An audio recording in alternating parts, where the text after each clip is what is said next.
Another benefits pa ng double stem cell therapy sa mga taong may arthritis. Tingnan niyo po yung arthritis, bakit pabalik-balik? Kasi makaramdam lang si nanay ng kaginhawaan, ini-stop na niya.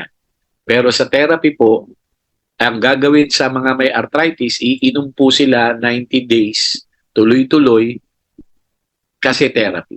At yung effect po ay long term. Meaning to say, pagkapanahon na ng malamig, wala ka pa rin arthritis kasi dumaan ka na ng therapy. Okay? So, ano pa po?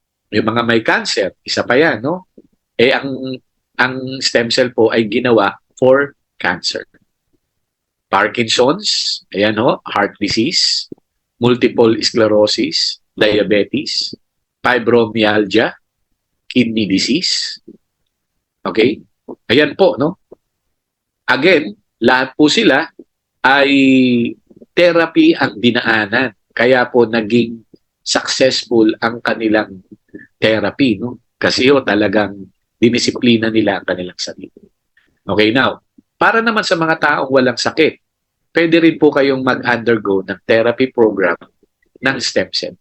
Ang benefits po niyan, mare-restore ang ating skin, mare-regenerate ang ating skin, at mare-rejuvenate. Hindi po biglaan, kaya nga po therapy program. Kaya po lahat, papasok yan. May sakit ka o wala kang sakit, therapy pa rin ang dadaanan mo. Kasi pagka dinaya mo ang proseso, lolokohin ka ng resulta.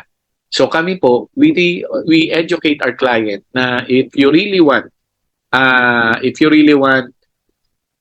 significant result, dapat gagamitin mo therapy. Hindi yung sample doc, try ko lang. Wala po dun yung pag-aaral eh. Ang pag-aaral po nasa therapy program. Okay? Hindi lang po yun. Meron pang pag-aaral na nire-restore ng stem cell ang mga muscle natin na nawawala as we age.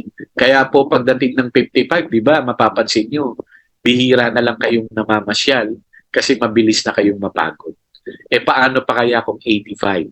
Ito po ay napatunayan ng science na ang mga muscle po natin ay nag-shrink as we grow older.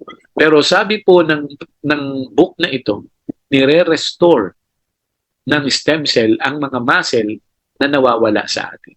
So, it's good if you will start now para ma-enjoy pa natin yung 80 natin o 90 natin kapag na-reach natin yung age na to. Okay? Di lang po yun, nagre-reverse din po siya ng aging process.